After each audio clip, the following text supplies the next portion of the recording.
And when you say exit, can you tell us what you mean when you say exit? Yeah. Oh my gosh. I'm speaking like in jargon. I didn't even realize it. So an exit means you sold your company and moved on, right? So you exited the business and moved on to the next thing. So I read the book, The Founder's Dilemma. There's information out there about what you need to do right. But will you tell us, like, if you're going to advise a woman entrepreneur well before she's about to sell her company, what does she need to do to set it up right so that ultimately she can sell it and really, walk out with some real cash? Okay. So the first thing that you said is actually the most important thing, which is in advance. Yeah. Right. I can't tell you how many entrepreneurs we've talked with. And again, this is anecdotal, but I feel like particularly women entrepreneurs who, they've been in business for a while, they're tired.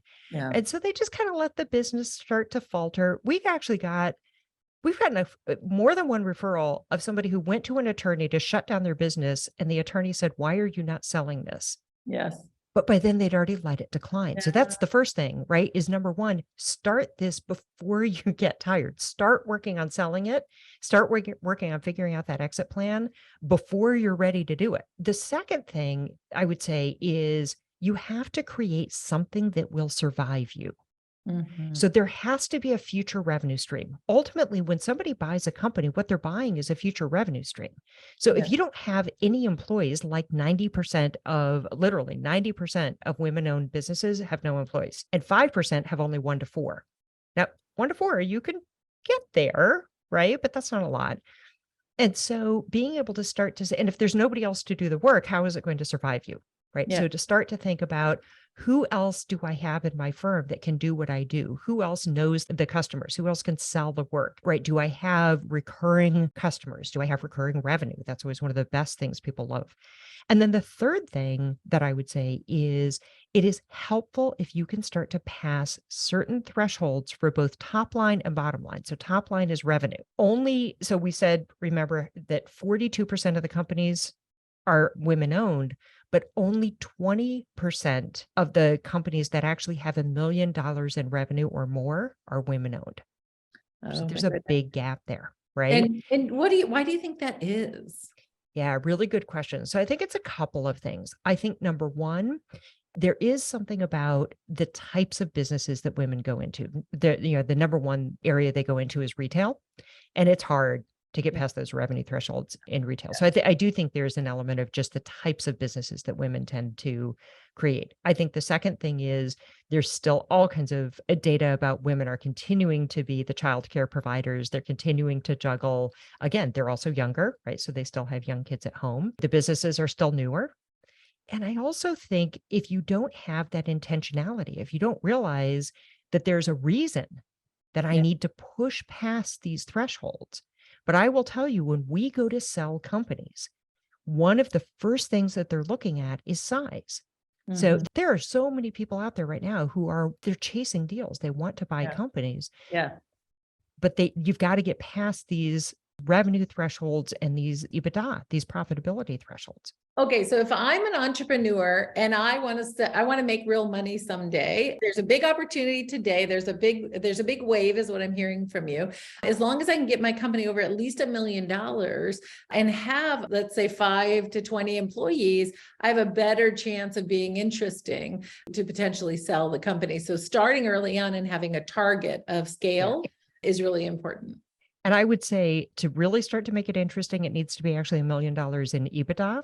Not just $1 million in revenue. And when you start to get to 2, 3, and then there's a big threshold at $5 million in EBITDA, that now your options explode. Yeah. But even if you get to 500,000, $1 million in EBITDA, the number of options you have to sell that company go up tremendously. Fantastic. So when do they call an investment banker their favorite woman investment banker who happens to be named Stephanie? Well, so as we said, right, number one, they should call well in advance. Great. right? And this is where it's kind of nice. We actually, and this is part of what I love about what we've set up, is that we have the consulting side too. Yeah. And so we love being able to work with someone on a consulting side that's informed by our transaction side to say, okay, how do you think about this? What is it that you need to create? We're actually working with another fabulous woman-owned company in the healthcare space that is being smart enough to do this. And because it's hard to grow your company, it's really hard, but helping them build that infrastructure to growth with an eye towards what will ultimately make them attractive to a buyer when they are ready to do that in probably 5-6 years. So there's lots of ways that you can scale a company and get to this point that you're talking about. But I know one of the things certainly I know about, I've worked in for 20 years, is how do you capitalize women's businesses and what's going on in the market? Talk a little bit about capital and maybe even are there some challenges for women securing capital? Oh, Julie, I know this is one of your favorite topics. So I pulled out, I know how many data points you have on this. I tried to find a new one. So just 1 out of every $23 in conventional small business loans goes to women-owned businesses.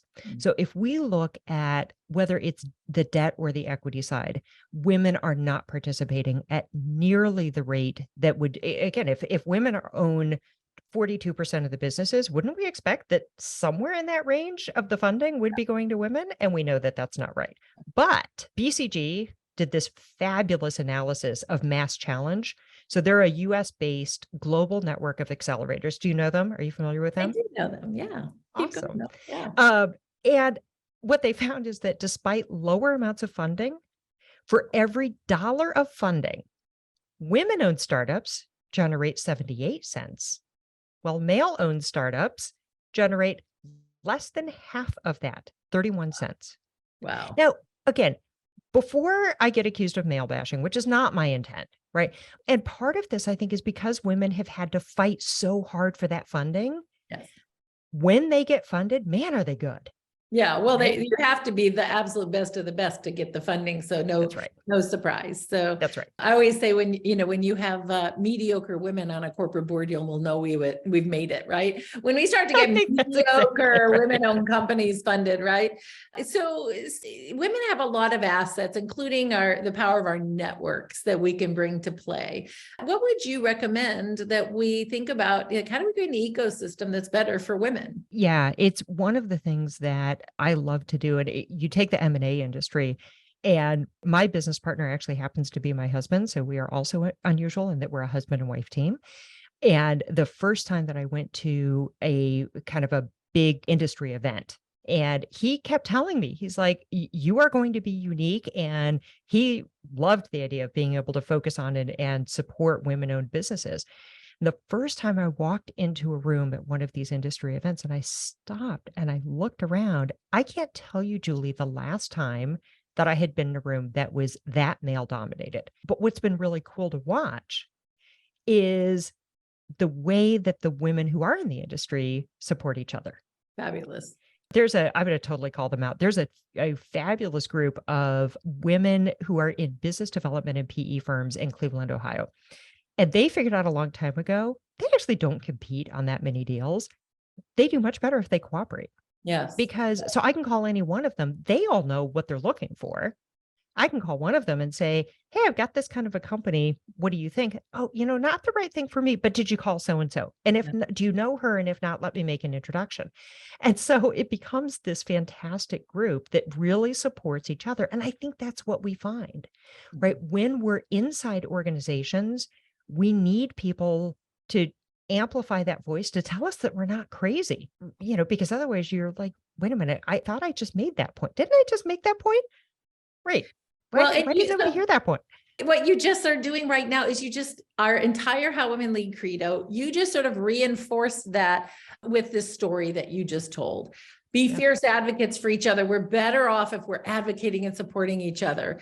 The culture's not set up for that well, right? The other one is say yes to making introductions. We have, as women, with all of us that are in these positions of influence and power, even so, if we don't support each other in making introductions and reinforcing her voice when she speaks up and isn't heard, we will continue to stagnate. But we have this massive opportunity with all these new entrepreneurs. If we just get behind them, say we're going to give them a shot, we're going to fund their companies, we're going to use their products, we're going to be ambassadors for them with other entrepreneurs or other business development opportunities, right? Yeah.